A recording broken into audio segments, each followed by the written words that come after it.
Saya cerita istri saya almarhumah Ibu Rahmatang 10 hari sakit kasihan.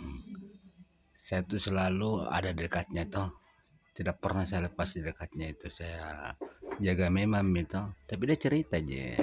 Insya Allah dia tuh cerita aja kasihan. Kalau saya selalu bertanya sama dia, baik-baik aja perasaanmu? Katanya alhamdulillah baik-baik aja kakak. Dia bilang tuh.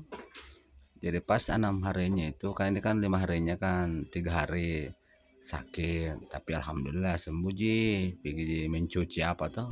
Pergi mencuci pas hari Senin 2000 bulan 10 ya.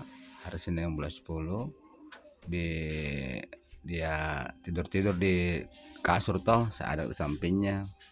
Saya urut-urut anunya, jari-jarinya, jari kakinya, jari tangannya. Pokoknya mulai dari betis. Bilang baik-baik aja perasaanmu, itu jawabannya alhamdulillah baik-baik aja, sama baik-baik aja. Tidak pernah dipertanyakan jualannya, bilang jaga jualanku tidak pernah. Cuman ada pesan sama saya, kakak, kakak panggil kakak, kalau sudah tidak ada mak bagaimana maki, katanya tuh. Karena kan dia selalu yang ngurus saya, kan dia kan melihat saya tidak melihat. Kakak, katanya kakak, kalau tidak ada mak kenapa maki. Jadi saya bilang, ya mau di apa mi? Jangki bilang mau di apa mi kalau tidak ada ki? Aku bilang. Tapi Jangki bilang begitu. Jadi saya istriku 10 hari. Saya kasih semangat selalu bertanya bagaimana perasaanmu, bilang alhamdulillah baik-baik ji. Jadi hari Senin itu muntah-muntah itu, muntah-muntah. Saya rujuk masuk ke puskesmas Kepala Lompo, bilang tidak bagus kalau tidak dirujuk, kalau tidak usah mereka dirujuk, katanya ini istri saya almarhumah ini kasihan, nggak usah kau rujuk saya, biar mi sama tuh tegas, saya sebagai suami saya tegas sama Rahmatang. Alhamdulillah saya rawat di puskesmas di Pulau Balan Lempo, di impus, nggak tahu 3 impus itu masuk. Terus itu baik-baik aja bicara aja sama dia tuh. Jadi pas saya di sini saya kan jualan es batu, keluar saya di sini di rumah saya, ikat es batu, pesan sama mama saya, bilang mama itu Agus katanya mungkin sudah ditahu kalau mama mati katanya. Karena kenapa Ramatan, kenapa nak? Nah bilang mama kenapa kina? Bilang selalu karena cium na peluk. Nah memang ku cium, ku peluk, ku kasih semangat istriku tuh. Karena itu perutnya kasihan bunyi ke. Iya kan itu perutnya kan bunyi-bunyi tuh, bunyi-bunyi kayak orang perut keroncongan. Iya itu perutnya. Cuman ada gumpalang dia minta maaf, ada gumpalang di atas anunya tuh, di atas spitalnya itu. Ada gumpalang. Katanya itu pengaruhnya. Tapi ini anak ibu istri saya yang almarhumah tidak mau berobat. Karena selalu banyak pikir itu. Mungkin pikir apanya Allahu alam. Iya, banyak pikir. Mungkin itu bagaimana, Dik? Jadi saya itu 10 hari, 5 hari Ramadan baik-baik perasaannya, 5 hari tidak baik perasaannya. Tapi alhamdulillah waktunya di puskesmas Bola Lombok baik-baik je. Dirujuk masuk di Pangkep itu tidak ikut mah karena tidak usah katanya ikut, tersisa kau nanti. Saudaraku yang antar masuk tuh sama mamaku juga mau ikut tidak mau juga. Bilang enggak usah ikut mama, kau juga enggak usah ikut. Hari Kamis sampai di sana langsung diperiksa tuh. Langsung diperiksa, bertanya si dokter lagi, suaminya di mana? Dia bilang suami katanya tunanetra. Di telepon saya karena kakak sudah mainin kakak di anu tuh dipoto, hasilnya katanya kayak bayi di dalam katanya, tapi nyatanya bukan bayi, leper dan ginjal. Ah, jadi enggak usah katanya masuk di sini kakak. Hari Kamis ini, hari Kamis tanggal, kalau enggak pokoknya hari Kamis tanggal 22 atau tanggal berapa itu kan, 23 kan hari Jumat toh, 24, 23 mungkin, bulan 10. Dia bilang, mau kak dirujuk di Tajuding. Jadi saya bilang, kapan? Bilang sore. Jadi saya kan selalu telepon dia atau dia telepon ke saya, cerita sampai cerita. Tidak pernah terlupa, tidak pernah lupakan, tidak pernah, selalu astagfirullahaladzim, astagfirullahaladzim. Jadi malam Jumat lagi tidak dirujuk-rujuk. Iya, kenapa tidak dirujuk kok?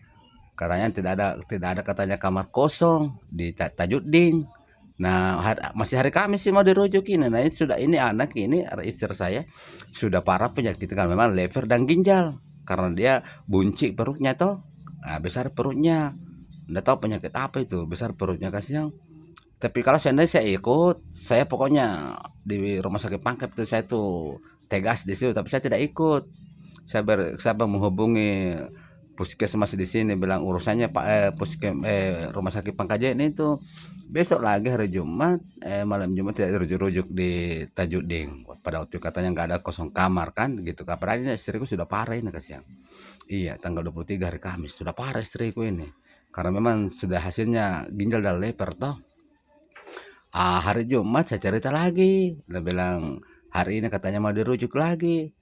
Tidak dirujuk lagi lalami perasaannya. Dia enak perasaannya. Nah panggil mak pada waktu itu. Nah panggil mak masuk ke siang. Dia bilang masuk ke sini kakak. Kalau lalai perasaanku panggil katanya kakakmu Hamsi. Hamsi nama kakak saya kan saya Agus nama saya. Kalau saudara saya Hamsi tuh. Kebetulan itu air surut gitu. Surut air. Jadi terpaksa sudah sholat Jumat saya masuk. Saya masuk asar saya sampai mau dirujuk di Wahidin pada itu kan sudah sekarat ini Rahmatang. Saya mami na tunggu itu kata orang Makassar. Saya na tunggu itu. Saya ketemu kasih mau didorong di Bansal itu, didorong mau keluar. Saya sampai selama saya sudah menangis kasih yang cium istriku, pokoknya berbicara istriku ini pada itu berbicara karena sudah mi kakak dia bilang sama saya kasih yang sudah mi kakak saya anu itu cium dahinya pokoknya saya cium pipinya istri saya yang dalam rumah. Astagfirullah. Jadi pas waktu itu mau didorong di bangsal itu, dia ini kenangan pahit ya. Saya masih ingat istri saya ini. Dia saya diwawancara sama ini tuh sama tim Basnas katanya mau dapat sumbangan. Tapi sampai sekarang tidak ada ya. Jadi sudah diwawancara saya, istri saya naik ke Makassar di Wahiding. Jadi saya pulang dari Cendaikut pada waktu itu karena tidak diambil sama mobil ambulans karena banyak keluarga di sana. Banyak keluarga saya juga, keluarga dari dia juga ikut. Pas sudah maghrib dia meninggal di Makassar di Wahiding, kasihan. Apa sudah sekarat baru dirujuk dari Makassar. Mungkin tidak tahu pengaruh apa dia itu. Apakah ditunda-tunda karena mungkin pakai BPJS atau bagaimana ya, enggak tahu, Allahu alam. Saya enggak tahu ini. Yang jelas saya kenyataan saya cerita ini ya. Iya, saya kenyataan saya cerita, enggak tahu apakah bukan BPJS akhirnya dipersulit atau gimana, akhirnya lambat dirujuk atau bagaimana. Padahal ini istriku nih kayaknya apa deh apa sabar orangnya, sabar mantu itu orangnya ini Rahmatan, sabar, dia selalu istighfar. Iya, tidak pernah dibilang lain-lain anunya, tidak pernah bilang apa ya serakah atau bagaimana, tidak.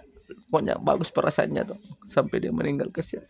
Jadi ya begitulah, ini kenangan pahit saya sama Rahmatan, tidak pernah saya lupakan ini cerita. Tapi masih banyak cerita sama saya. Terima kasih. Saya atas nama Agus ini cerita tentunya dia hidup istri saya almarhumah Ibu Rahmatan selama dia sakit dan selama dia sehat. Masih banyak pengalaman saya, kenangan saya ya, kenangan saya sama Rahmatan almarhum. Ini jualannya jualan kecil-kecilan. Saya jualan es batu. Terima kasih. Assalamualaikum warahmatullahi wabarakatuh.